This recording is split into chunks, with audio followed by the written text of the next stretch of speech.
singakanani nobekeze noma isitha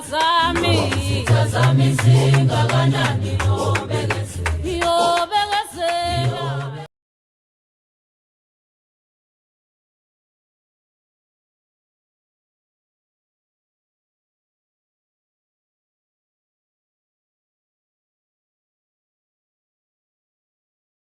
Sanibonani ugogo Mseleku lo okhulumayo namhlanje ugogo Mseleku niyamazi ukuthi mayisuke sefikile kusuke zikhona izinto ezisuke zibalekile ngisuke ngizokhuluma ngazo namhlanje ngizokhuluma ngento ebaleke kakhulu okuqondene nekhaya njengoba nje kulezi zinsuku kuzinsuku zokujabula kubantu zo December abantu bekade bahlala beyesihlela le indaba zemisebenzi bengasakwazi ukuthi bahambe baye emakhaya kulozo nsuku zo December abantu kusokuyizona izinsuku zokuthi nabo kabathola ukuphumula bahambe baye emakhaya uma bezohamba beye emakhaya engathithi kodwa ubungahamba uye ekhaya lakho qala usulilungisile ikhaya lakho walibethela waliqinisa ukuze wenzele ukuthi uma ngabe kuthiwa kuyenzeka mhlawumbe usuye ekhaya ungayi ekhaya selibetheliwe ikhaya yilabo abasile lingabethelwanga nguwena ngcono ikhaya libethelwe nguwena kuqala bathi bafika laba bathi basile sebethi bezokubethelela ikhaya lakho bayafika vele akusenzeki lutho ngokwabo usuwenze wena yonke into ekhayeni lakho kwathula kwathi intu ubopha ikhaya lakho lingabonakali ngisho umuntu ethi uyafika kulona uzoganga nje umuntu angawuboni ngisho umuzi awuphuphuthi ungaze umbambe ngisho ekseni ekade ethi uzoganga engasazi ukuthi uqhamuke ngamaphi kwenze njani kanjani uzumbambe esegcekeni ngoba manje umuzi akasawuboni futhi angasawuboni nje nendlela uthola ukuthi akasayiboni indlela yokubuyela emuva ngoba manje phela usebanjwe ilamakhubalo la wenziwe kulali ikhaya wena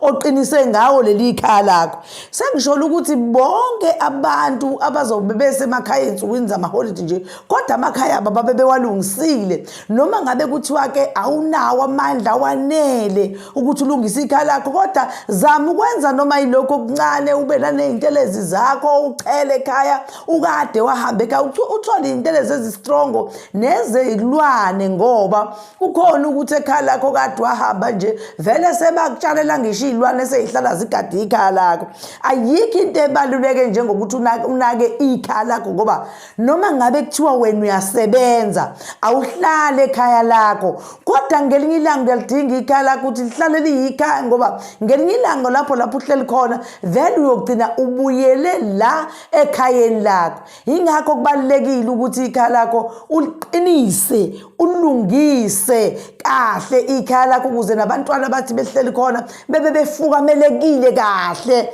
ukuze kwenzele ukuthi zonke izinto ezimoya emibi ezijunyelwa abantu lapha ekhaya ngoba benzela ukuthi wena ungasabuya lapho uhlala khona ungasakwazi ukubuyela ekhaya ukuze ikhaya libe ikhaya eliphelile ngoba kunabantu abaningi esithi senze izinto eziyaphambili ababebona bebheka ukuthi babuyisela abantu emuva ungazi ukuthi yini inkinga yabo ngoba naye umuntu mayebona ukuthi into uyayidinga naye akenze okwakhe hayi ukuthi uthule bese ugaba ngokuthi wena uzobophela abanye abantu izinto ezimbi noma babophela inhliziyo umuntu nje uyazama ukuphumelela wena uzama ukubopha into zakhe yini inkinga sukuma nawe ngcono bukela kuyena ukuthi cha lokho akwenzile nami ngizokwenza ungathi kungcono kakhulu lokho ukuthi uvane wenze njalo ngoba lokho kwenza ukuthi okusho ukuthi na ubone ukuthi izinto zakho izophumelela ngoba uma kuukuthi ugcina ngokuba nomona ugcina usuzonda abantu ubulala ufuna umuntu okuthakatha uthola ukuthi awunako ngisho ukudla endlini kodwa uzokwazi ukuthi uyothakatha umuntu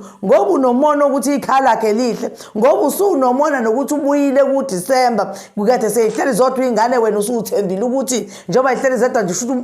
ubaba wazi mhlawumbe useyishiyile noma uma wazi useyishiyile kanti cha hayi ngoba kunjalo ngoba uhleli nawe mhlawumbe lapho uhleli khona uhlaliswe indaba yomsebenzi kodwa ngokuganga kwakho sufise ngathi angeke ngebuye angazi noma mhlawumbe usucabanga ukuthi uma efa noma kwenza kwenzakalani kukhona yini wena ongakuthola la ekhaya noma ngabe kuthiwa kabuyi yini wena ongayithola kuleli khaya ngoba leli khaya kusuke kwela ikhaya lalabo bantwana noma ngabe akulona ke lalabo bantwana basuke ukhona umndeni waleyo mizi leyo ingakho ngithi abantu bonke abaqinise amakhaya abo aqina athi ngqi bayaqamba bayabuya nje emakhaya abo baze baphinde ngoJanuary emsebenzini be-right beqinisile emakhaya abo futhi naye umuntu aqine njengabe intenge uthi uyafika ekhaya lakho bese ngathi akuselona ikhaya lakho usuyafika uvelelwa yiloku naloku cha qinisana emakhayeni ngenye indlela ngithi wabetheleni amakhaya enu aqine ahlale evivile ngoba baningi abantu abavivela ukuthi bazoya emzini bayokwenza izinto ezithize ezizophazamisa ekhayeni lenu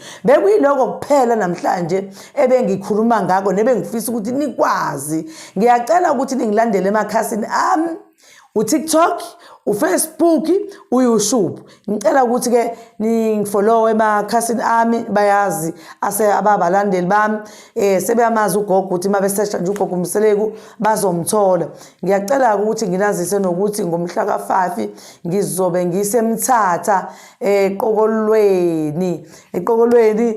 noma ngase ngididisa kancane kodwa ngiseqokolweni emishini kuseduze kwesonto iWeseli kodwa uma senisemthatha kwabangidingayo bayofona bese ngibatshela kahle idirection kodwa umhla ka5 ke lo ngomhla ka12 ngizobe ngisegoli eSoweto ePortia Grand abantu abangidingayo uma sebeka Boxer